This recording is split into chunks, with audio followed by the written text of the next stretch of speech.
Dear students, हम बात कर रहे हैं पॉलिटिकल साइंस में पावर शेयरिंग के बारे में। पावर शेयरिंग मैंने थोड़ा आपको एक वीडियो डाला है, उसमें थोड़ी अंडरस्टैंड कराया है।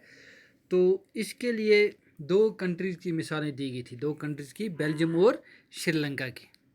तो ये आपको याद ही होगा पिछले चैप्टर में कि बेल्जियम में जो 80% लोग थे वो फ्रेंच बोलते थे और 20% जो थे वो क्या बोलते थे, डच बोलते थे। लेकिन जो उनकी राजधानी थी कैपिटल ब्रसल्स में, जो ये डच बोलने वाले उनकी तादाद ज़्यादा थी और जो फ्रेंच वाले थे उनकी तादाद कम थी। Dutch speaking constitution majority in the country, minority in the capital में वो माइनॉरिटी में थे, राजधानी में। तो इस तरह से दूसरी मिसाल है श्रीलंका की। तो श्रीलंका का भी मैंने आपको समझाया था कि श्रीलंका जो है उसमें तकरीबन श्रीलंका का वजूद में आया है 1948 में। तो उसमें एक ग्रुप था वो जो सेनेला स्पीकर्स थे। सेनेला एक बोली है, तो वो 74% थे और जो तामिल वो 18% थे। तो इस तरह जो तामिल थे वो भी दो हिस्सों में बटे हुए थे, दो हिस्से थे उनके। एक वो थे जो श्रीलंकन तामिल थे, श्रीलंकन जिनके आबा अजदाद श्रीलंका में पहले से ही बसते थे। तो उसके बाद 13% जो थे वो श्रीलंकन थे। उसके बगैर जो है उनके जो फोर फादर्स थे वो इंडिया से गए थे। कहाँ? श्रीलंका में as plantation worker during colonial rule. तो उनको इंडियन तामिल्स कहते हैं।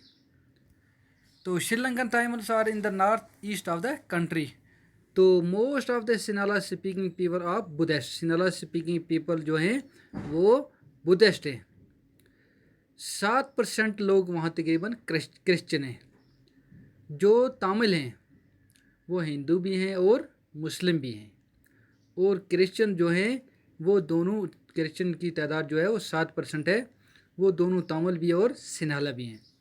तो अब हम थोड़ी सी बात करेंगे श्रीलंका में। श्रीलंका जो है 1948 में वजूद में आया। तो the leader of Sinhala community sought to secure dominance over government by virtue of their majority. तो सिनाला ग्रुप जो थे उनकी वहाँ मेजॉरिटी थी, इसलिए उन्होंने गवर्नमेंट को दबाना चाहा। तो नतीजा ये हुआ कि मेजॉरिटी में होने के लिए जो सिनेला थे वो वहाँ सुप्रीम माने जाते थे। 1956 में वहाँ एक एक्ट पास किया गया। तो उस एक्ट में ये पास किया गया कि सिन्हाला लैंग्वेज जो होगी वो मुल्क की जो है ऑफिशियल लैंग्वेज है। तो इससे डिसरिगार्डिंग तामिल। तो गवर्नमेंट ने ये पॉलिसी इख्तियार की, Sinhala applicants for university position and government jobs, a new constitution splitted that the people should protect and foster Buddhism. तमाम ये जो गवर्नमेंट मेजर्स थे, तो इससे क्या हुआ, इससे जो बुद्धिस्ट लोग थे उनमें गुस्सा आया, वो एंग्री हुए, नाराज़गी हुई। They felt that the constitution and could take the numeric majority and force it well on the।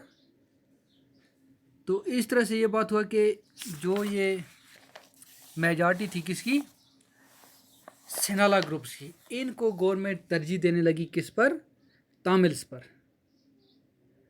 तो Sri Lankan Tamil launched parties and struggle for recognize Tamil as official language. Sri Lanka के तामिल्स ने अपनी पार्टी बनाई और उन्होंने मुतालबा किया कि जो तामिल है ये यहाँ की ऑफिशियल लैंग्वेज होनी चाहिए for regional autonomy and equality of opportunity in securing education and jobs.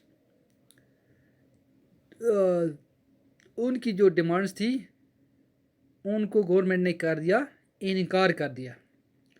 तो 1980 में क्या हुआ, बहुत सारी पॉलिटिकल ऑर्गेनाइजेशन बनाई गई तामिल की तरफ से।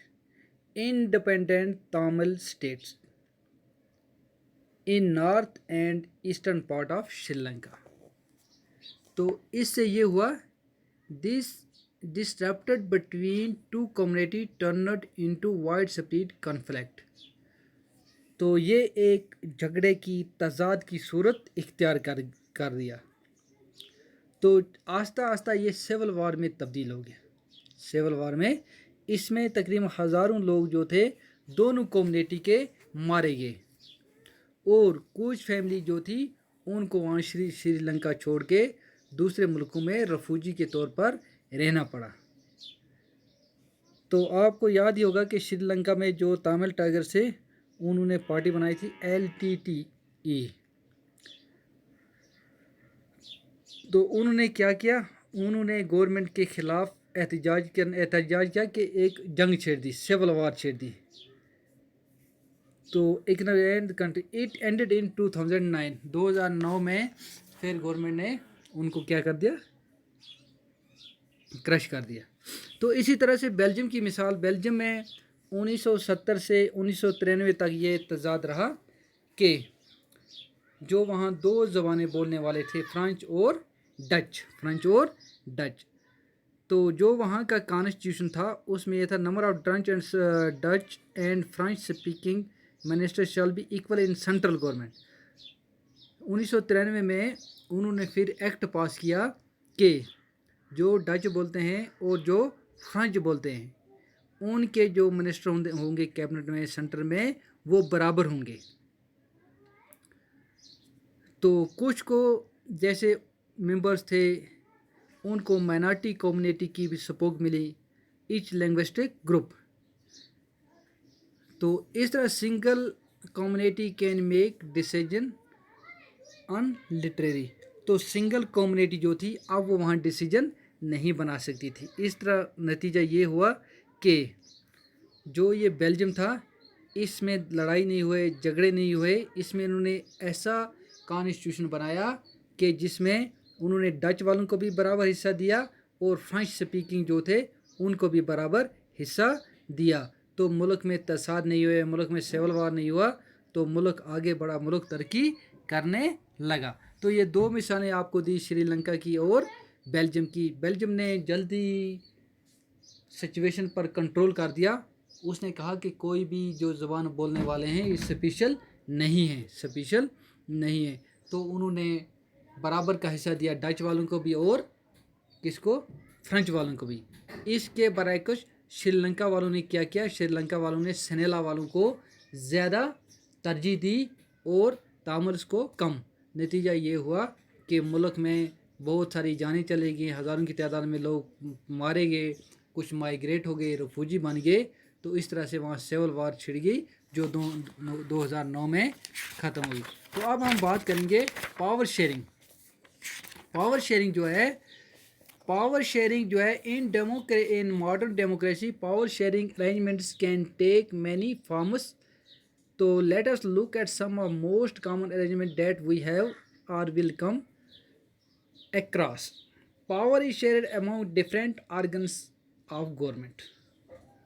गवर्नमेंट के बहुत सारे ऑर्गन्स हैं, जैसे लेजिस्लेचर है, एग्जीक्यूटिव है, जुडिशरी है।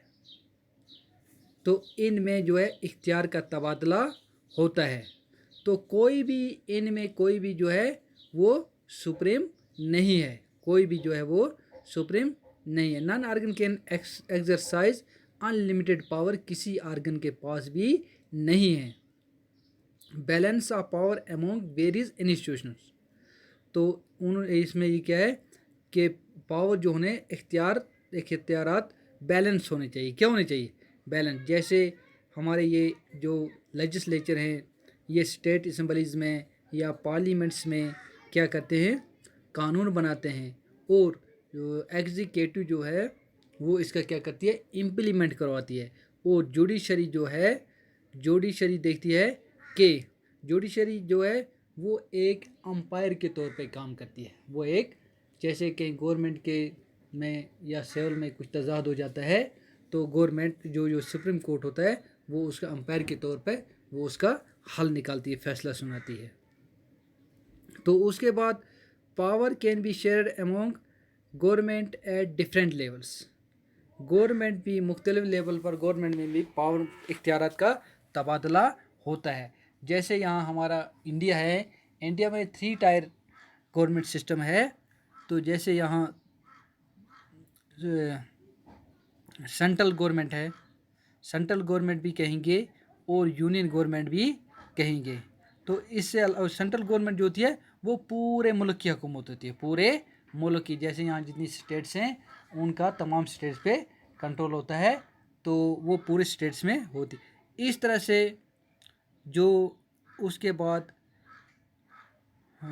प्रोविजनल और रीजनल लेवल, जिसको हम यहाँ स्टेट गवर्नमेंट कहते हैं, स्टेट गवर्नमेंट इंडिया में हम उसको स्टेट गवर्नमेंट कहते हैं। तो सब मुल्कों में इस तरह से नहीं होता है जिस तरह से इंडिया में। तो those country like ours wire different levels of government. तो यहाँ मुख्तलिफ गवर्नमेंट की 3 लेवल्स हैं। कितनी लेवल्स हैं? सेंट्रल गवर्नमेंट, तो दूसरी होगी स्टेट गवर्नमेंट, और एक हमारे पास दूसरी गवर्नमेंट है उसको हम लोकल गवर्नमेंट कहते हैं, जो जैसे जो पंचायत और म्यूनिसिपलिटीज़ हैं। तो इस तरह से पावर में also be shared among different social groups. बहुत सारे सोशल ग्रुप्स होते हैं, जैसे सच एज रिलीजियस हैं, लैंग्विस्टिक ग्रुप्स हैं, कम्युनिटी गवर्नमेंट, और तो ये तो बेल्जियम है। In some country there are constitutional and legal arrangements where socially weaker sections.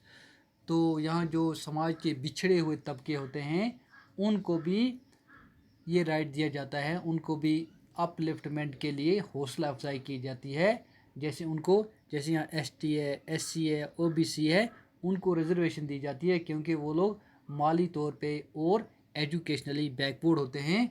उनको मौका दिया जाता है कि वो जो दूसरे लोग हैं उनके साथ मतलब उनकी लेवल तक वो चले जाएं, उनकी लेवल तक चल जाएं। इस तरीके से